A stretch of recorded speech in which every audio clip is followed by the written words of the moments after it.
लोकी और मोबियस निकल गए एक मिशन पर जो कि है सिल्वी को ढूंढना। जो कि इस एपिसोड में सिल्वी उन्हें मिल भी जाती है, पर इसके साथ साथ डॉक्स और X5 जो मिलकर कांड कर रहे होते हैं छुप छुपा कर, वो भी सामने आ जाता है। जो कि मुझे लगता है कि बस अंत की एक शुरुआत है, क्योंकि इससे बड़े बड़े थ्रेड्स अभी आगे सीरीज में हम देखने वाले हैं। तो हेलो गाइस, आप सभी का स्वागत है सिनेस्पाई की एक और नई वीडियो में। तो जिस तरीके से पहले एपिसोड का मोस्टली पार्ट जो था वो फास्ट पेस्ड लग रहा था, या फिर ऐसा कहूँ कि टेंशन से भरा हुआ था, वहीं इस एपिसोड की गति थोड़ी सी धीरे हुई है, क्योंकि ये वाला एपिसोड थोड़ा ज्यादा इमोशनल साइड पर था। इस एपिसोड में भी कुछ ईस्टर एग्स और रेफरेंसेस मुझे देखने को मिले हैं, जिनका ब्रेकडाउन मैं इस वीडियो में करने वाला हूँ। और अगर आप लोगों ने पहले वाले एपिसोड का ब्रेकडाउन नहीं देखा है तो जाकर मेरे चैनल पर वो भी चेकआउट जरूर कर लीजिए। तो अब ब्रांच टाइमलाइन में भागकर मूवी स्टार नहीं बनते हैं, लेट्स गेट स्टार्टेड। तो एपिसोड की शुरुआत में हम लोग लोकी और मोबियस को देखते हैं 1977 के लंदन यूके में, जो कि यहाँ पर दिखाया गया है कि ये सेक्रेट टाइमलाइन के ऊपर ही है। तो जैसा कि हम लोगों ने पिछले एपिसोड में देखा था कि इस सीरीज के अंदर टाइम जो है वो हम लोगों को एक अलग तरीके से दिखाया जा रहा है, यानी कि कौन सी जगह जो है वो सेक्रेट टाइमलाइन में है या फिर ब्रांच टाइमलाइन में है, ये हम लोगों को अच्छे तरीके से यहाँ पर शो किया जा रहा है। तो इस जगह पर जो है लोकी और मोबियस जो है एकदम सूटेड अप होकर आते हैं। और यहाँ साइड में अगर हम लोग ध्यान दे तो यहाँ पर कई सारे पोस्टर्स लगे हुए हैं, जिसमें से इस वाले पोस्टर पर लिखा है dreams, what do your say about you. अब जो टॉपिक ये सीजन पकड़कर चल रहा है वो ड्रीम्स ही है, क्योंकि जिस तरीके से टीवी अभी इस वक्त हिल चुका है और लोगों को अपने अपने ड्रीम्स के बारे में ज्यादा सोचना पड़ रहा है कि भाई उनके सीक्रेट टाइमलाइन पर आखिर क्या ड्रीम्स रहे होंगे या फिर कौन सी लाइफ वो लोग जी रहे होंगे। फिर जैसा कि हम लोगों ने doctor strange multiverse of madness में देखा था कि हमारे जो ड्रीम्स हैं वो अलग अलग मल्टीवर्स के भी रेफरेंसेस हो सकते हैं, तो मे बी ये एक छोटा सा नॉड है मल्टीवर्स के लिए। अब यहाँ पर लोकी और मोबियस ढूंढने आए हैं हंटर X5 को, जो कि इसके पहले वाले एपिसोड में ऐसा कोई भी सीन नहीं दिखाया था कि ये दोनों जो है वो X5 को ढूंढ रहे हैं या फिर लोकेट कर रहे हैं। पर यहाँ पर वो सारी चीजें ना दिखाकर डायरेक्ट कट किया गया है जब ये दोनों आ चुके हैं X5 को पकड़ने, जो कि मुझे स्टार्टिंग में थोड़ा अजीब लगा, पर बाद में मुझे याद आया कि सीजन 1 की स्क्रीन प्ले राइटिंग में भी ऐसे ही कुछ सीन्स लिखे गए थे। लोकी और मोबियस जब इस हॉलवे से चलकर जा रहे होते हैं तो बीच में पड़ता है एक बहुत बड़ा सा पोस्टर, जो कि होता है सरोज के पुत्र मूवी का, जो कि है एटर्नल्स के किंगो की मूवी, जो कि किंगो के हिसाब से 70s में रिलीज हुई थी। ये दोनों पहुंचते हैं एक मूवी के प्रीमियर पे, जो कि होती है जेनियाक, जिसमें X5 जो कि यहाँ पर ब्रैड वुल्फ बन के रह रहा है, वो एक मॉन्स्टर को प्ले कर रहा होता है। अब जेनियाक जो है वो कॉमिक्स में भी एग्जिस्ट करता है, जो कि ब्रैड वुल्फ की ही एक ऑल्टर ईगो है। मेरा मतलब है कि कॉमिक्स में ब्रैड वुल्फ जो होता है वो एक एक्टर होता है और वो एक मूवी के लिए प्रिपेयर कर रहा होता है जिसका नाम होता है जेनियाक, जिसमें वो एक मॉन्स्टर को प्ले कर रहा होता है। पर उसके अंदर कुछ बाहरी दुनिया से आए हुए डीमंस घुस जाते हैं, जिनकी वजह से वो एक रैम्पेज पर निकल जाता है और मर्डर्स करने लगता है। जिसके बाद थॉर आके उसे रोकता है और फिर वो सारे डीमंस उसके बॉडी से निकलकर सभी लोगों में घुस जाते हैं, जिसकी वजह से टीवीए को यहाँ पर आना पड़ता है और उस टाइमलाइन को प्रून करना पड़ता है। इसके बाद वाले सीन में यहाँ पर एक पोस्टर लगा होता है जिसपे लिखा है no one can escape his terrible craving for blood. ये दोनों एक और मूवी के पोस्टर के सामने से गुजरते हैं, जो कि और एक सुपर हीरो मूवी है, जिसमें जो सुपर हीरो दिखाया जा रहा है वो है फोन रेंजर। अभी जो फोन रेंजर है ये भी मार्वल कॉमिक्स में एग्जिस्ट करता है और इसका पहला अपीयरेंस हुआ था मार्वल एज एनुअल वॉल्यूम 1 में। ये बेसिकली बस एक छोटा सा ईस्टर एग है, और अगर पिछले एपिसोड से कनेक्ट किया जाए तो एक छोटा सा मेटाफर भी क्रिएट करता है, जैसे कोई एक फोन रेंजर जो है वो आके लोकी को प्रून कर देता है। मेरा मतलब है कि किसने उसे प्रून किया जब वो फोन बज रहा था, ये हमें आगे चल के इस सीरीज में पता चलेगा। लोकी और मोबियस ब्रैड को कैप्चर कर लेते हैं और फिर वहाँ से ब्रैड जो है भाग निकलता है। भागते वक्त वो अपना मॉडिफाइड टेम्पैड यूज करता है और यहाँ पर पहले से मौजूद होती है हंटर B15, जो कि उसे पकड़ने की कोशिश करती है। इसके बाद यहाँ से ब्रैड भाग निकलता है। फिर उसके बाद एक बढ़िया सा चेस सीन आता है, जिसमें हम लोग देखते हैं लोकी ब्रैड की तरफ दौड़ रहा होता है, और इसके बाद भागते भागते ब्रैड जो है वो एक जगह फंस जाता है। फिर वहाँ पर वो यूज करता है टाइम ट्विस्टर को, जिस चीज को हम लोग पहले भी सीजन में देख चुके हैं। वो इस चीज का यूज कर बाहर जो है वो टेलीपोर्ट हो जाता है। पर यहाँ पर जो है वो लोकी अपने एक मैजिक ट्रिक को यूज करता है, जिसमें वो बहुत सारे फेक लोगों को बना लेता है। और यहाँ पर जो है वो हैंडल्ड कैमरा शॉट देखकर मुझे मजा ही आ गया। फिर यहाँ पर तुम्हें एक इंटरेस्टिंग बात बताता हूँ, यहाँ पर एक कैमरा ट्रिक यूज की गई है, जैसे कि तुम इस शॉट में देखो कि पीछे यहाँ पर लोकी नहीं मौजूद है। जैसे ये कट होता है इस शॉट पर और फिर वापस कट होता है उसी शॉट पर, तो यहाँ पर जो है वो लोकी खड़ा होता है, जो कि एक काफी क्लेवर ट्रिक है लोकी के मैजिक को छुपाने की। फिर यहाँ पर हम लोग लोकी की एक नई पावर को देख सकते हैं, जिसमें वो शैडोज की मदद से ब्रैड को कैप्चर करने की कोशिश कर रहा है, और इन शैडोज के हॉर्न्स निकलते हैं जो कि लोकी के हेलमेट का ही हिस्सा है। पर इससे ये एक मेटाफर क्रिएट हो रहा है कि लोकी के अंदर का जो डेविल साइड है, यानी कि जो हॉर्न्स है वो डेविल को रिप्रेजेंट कर रहे हैं लोकी के विलेनस साइड को दिखाने के लिए। इस दीवार पर यहाँ पर लिखा है लेस इज इनफ, जो कि मोबियस यहाँ आते ही लोकी से पूछता है कि भाई थोड़ा ज्यादा नहीं हो गया, जिसमें से इन तीनों लोकी में से खड़ा हुआ तीसरा लोकी जवाब देता है, जिस पर मोबियस जो है वो थोड़ा सा शॉक हो जाता है, क्योंकि उसे लगा था कि ये वाला लोकी असली है। अब इन तीनों में से ये वाला लोकी असली इसलिए है क्योंकि अगर इसके हाथों पर ध्यान दे तो इससे पता चल रहा है कि ये नर्वस है, और नर्वसनेस में इसके हाथों में जो कुलबुलाहट हो रही है ये ये फ्रिगा के साथ भी होती है। और इसके पहले भी कई सारे प्रोजेक्ट्स में लोकी जब नर्वस होता है तो अपने हाथों को ही इस तरीके से करता है। फिर इसके पहले वाले शॉट में हम लोग यहाँ पर देख सकते हैं कि जिन फेक लोगों को लोकी ने अपने मैजिक से क्रिएट किया था वो अभी भी वहीं के वहीं खड़े हैं। ब्रैड को पकड़कर टीवी में लेकर आया जाता है और उसे एक सेल में बंद कर दिया जाता है। फिर लोकी और मोबियस उस मॉडिफाइड टेम्पैड को लेकर जाते हैं ओबी के पास, पर ओबी उनसे पूछता है कि इस चीज को ठीक करना टेम्पोरल लूम को ठीक करने से ज्यादा इंपॉर्टेंट है या फिर नहीं, तो जिस पर लोकी और मोबियस दोनों मना कर देते हैं। तो ओबी उन दोनों को अपनी लिखी हुई टीवी गाइड बुक देता है और यहाँ पर ध्यान दें तो ये इस बुक को फ्लिप कर देता है जैसे कि पिछले एपिसोड में इसने लोकी को फ्लिप कर दी थी। केसी हंटर B15 को बताता है कि रेंसलेयर को ढूंढना बहुत ही मुश्किल है क्योंकि उसने अपने टेम्पैड का डेटा जो है वो डिलीट कर दिया है, जिसको हम लोगों ने सीजन 1 के इस सीन में देखा था जिसमें वो अपने टेम्पैड का डेटा जो है वो डिलीट कर रही थी। इसके बाद मोबियस और लोकी जाते हैं ब्रैड से डिटेल निकलवाने के सिल्वी कहाँ पर है, जिसमें हम लोगों को इस सेल का पूरा एक मास्टर शॉट देखने मिलता है। और अगर हम लोग यहाँ पर ध्यान दें तो इस प्रिजन सेल का जो कलर कोड है वो बिल्कुल ही एग्जैक्टली सेम है इसके प्रिजनर्स की ड्रेस का। ब्रैड यहाँ पर लोकी के विलन होने की बात करता है और लोकी यहाँ पर आगे बढ़कर उसको डराने की कोशिश करता है, जिसमें अगर इस कैमरा शॉट पर ध्यान दें तो ये शॉट जो है वो लो एंगल से लिया गया है ताकि लोकी का जो पर्सोना है वो ब्रैड से काफी ज्यादा पावरफुल और भयानक लगे, वैसा ही जैसे लोकी के शैडोज जो है वो बड़े हो गए थे ब्रैड को पकड़ते वक्त। फिर इसके बाद जो है वो ब्रैड मोबियस को गुस्सा दिला देता है, जिसके बाद मोबियस उसे थप्पड़ मार देता है और काफी ज्यादा पैनिक हो जाता है। मोबियस और लोकी रास्ता भूलकर ऑटोमैट में चले जाते हैं जहाँ पर ये लोग एक लेमन पाई खाते हैं। और जैसे कि हम लोगों ने पिछले सीजन में और पहले के एपिसोड में देखा है, हर बार जो है वो मोबियस लोकी को कंसोल करता है जब भी लोकी परेशान होता है, पर इस बार जो है वो उल्टा हुआ जिसमें मोबियस जो है वो परेशान था और लोकी उसे कंसोल करने की कोशिश कर रहा था। यहाँ पर एवेंजर्स 1 के हुए इस इवेंट की बात होती है जिसके बारे में लोकी जो है वो काफी ज्यादा कैजुअली बात करता है मोबियस से। अब जिस हिसाब से लोकी जो है वो एक डेमीगॉड है और उसके लिए अर्थ के लोग काफी ज्यादा पेटी लगते हैं और उसकी एज भी जो है वो काफी हजारों सालों में है, तो इस हिसाब से उसके लिए ऐसे इवेंट्स काफी ज्यादा कैजुअल होंगे। इसके बाद हम लोगों को यहाँ पर एक वन शॉट देखने मिलता है जिसमें ओरोबोरस जो है वो टेम्पोरल लूम की चीजों को सही करने की कोशिश कर रहा है और यहाँ पर स्क्रीन पर दिखाता है कि एक्सेस डिनाइड हो गया है और किसी की टेम्पोरल ऑरा चाहिए इस चीज को एक्सेस करने के लिए, जिसमें ही हु रिमेन्स का ही टेम्पोरल ऑरा इन लोगों को चाहिए होगा इस चीज को एक्सेस करने के लिए। लेकिन फिर एक और तरीके की बात होती है जिसमें मिस मिनट्स जो है वो इस चीज का एक्सेस दे सकती है। लोकी इस सेल में दोबारा आता है एक मशीन लेके जो कि इन लटकती हुई पाइप्स में जुड़ती हैं और फिर इस मशीन को यूज कर वो बनाता है टाइम क्यूब। अब इस टाइम क्यूब को हम लोगों ने पिछले एपिसोड के इस शॉट में देखा था और इस चीज से बेसिकली चीजों को क्रश किया जा सकता है। इसके बाद वो ब्रैड को इस टाइम क्यूब के अंदर कैद कर देता है और अगर यहाँ पर ध्यान से देखें तो इसके ऊपर कई सारे स्क्रैचेस लगे हुए हैं, यानी कि इसके पहले कई सारे लोगों को इस टाइम क्यूब के अंदर कैद किया गया होगा, तो उन लोगों में से कई लोगों ने इस पे पंजे जरूर मारे होंगे। तो जिस तरीके से टाइम क्यूब जो है वो इसके अंदर रहने वाले इंसान को क्रश कर देता है, तो क्या होता है जब वो टाइम क्यूब हट जाता है, यानी कि वो सारा मलबा जो वो गिरता है और इसीलिए यहाँ पर ध्यान से देखोगे तो यहाँ पर जाली लगी हुई है ताकि वो जो सारा मलबा है वो इस जाली से बहकर अंदर चला जाए। I mean, ये काफी ज्यादा डार्क है। इसके बाद लोकी, मोबियस और ब्रैड पहुंचते हैं 1982 में ब्रॉक्सटन ओक्लाहोमा, जो कि ब्रांच टाइमलाइन पे है, जहाँ पर सिल्वी जो है वो पिछले एपिसोड में जाती हुई हम लोगों को दिखी थी। फिर यहाँ पर आते ही लोकी देखता है कि सिल्वी यहाँ पर काम कर रही है और वो 5 स्टार एम्प्लॉय है इस मैकडॉनल्ड्स की। लोकी सिल्वी को कन्विंस करने की कोशिश करता है, जिसके बीच में मोबियस और ब्रैड जो है वो बैठकर मैकडॉनल्ड्स के मील का मजा ले रहे होते हैं। यहाँ पर मोबियस जो है वो ब्रैड को उसकी मूवी के बारे में पूछता है, जिस पर ब्रैड जो है वो बोलता है कि दिस इज सिनेमा। तो ये जो है वो एक फनी नॉड हो सकता है मार्टिन स्कॉर्सेसी के ऊपर, क्योंकि उन्होंने कुछ टाइम पहले एक स्टेटमेंट दिया था कि Marvel movies are not cinema,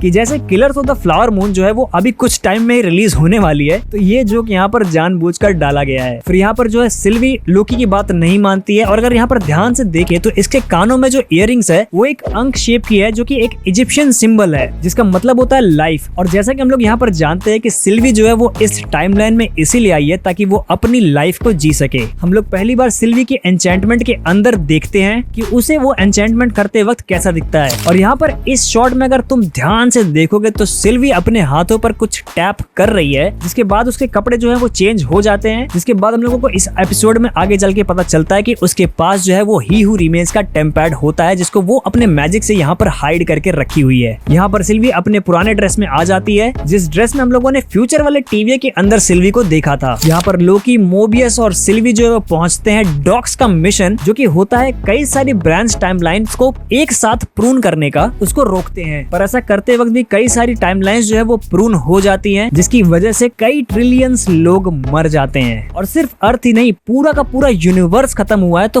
कई सारे प्लैनेट्स, कई सारे बीइंग्स मर गए होंगे। और ये एमसीयू के अंदर दिखाई गई सबसे बड़ी जेनोसाइड है। यहाँ पर टीवी के मॉनिटर में जितनी भी ब्रांच टाइमलाइंस का नाम दिखाया जा रहा है वो सारी के सारी 616 के आगे पॉइंट लगाकर लिखी हुई है, यानी कि वो सभी के सभी MCU की मेन टाइमलाइन यानी कि सीक्रेट टाइमलाइन जो कि 616 है उसके अलग अलग वर्जन्स हैं। फिर यहाँ साइड में लिखा है 802 एक्टिव, यानी कि 802 ब्रांच टाइमलाइंस अभी भी एक्टिव हैं। फिर केसी को रेंसलेयर का पता चल जाता है कि वो किस टाइमलाइन के अंदर है, पर सिल्वी जो है वो लोकी को मना कर देती है इस मिशन पर आने के लिए। पर आई डोंट थिंक कि वो ऐसा करेगी, क्योंकि मुझे लगता है कि सिल्वी जो है वो कुछ अलग ही प्लान बना रही है। तो ये थी वो सारी डिटेल्स जो मुझे इस एपिसोड में मिली। पर अगर मुझसे कुछ भी मिस हो गया हो या फिर तुम्हें कुछ भी पता हो इस एपिसोड के बारे में तो वो मुझे कमेंट सेक्शन में जरूर बता देना। बाकी अगर वीडियो पसंद आई तो लाइक कर देना। तुम्हारे कोई दोस्त जो कि मार्वल फैंस हो तो उनको मेरी वीडियो जरूर शेयर कर देना। और मार्वल की सीरीज की ऐसे ही तगड़े ब्रेकडाउन्स देखने के लिए मेरे चैनल सब्सक्राइब करना बिल्कुल मत भूलना। तो अब मैं भी चलता हूँ, मुझे लेमन पाई खानी है।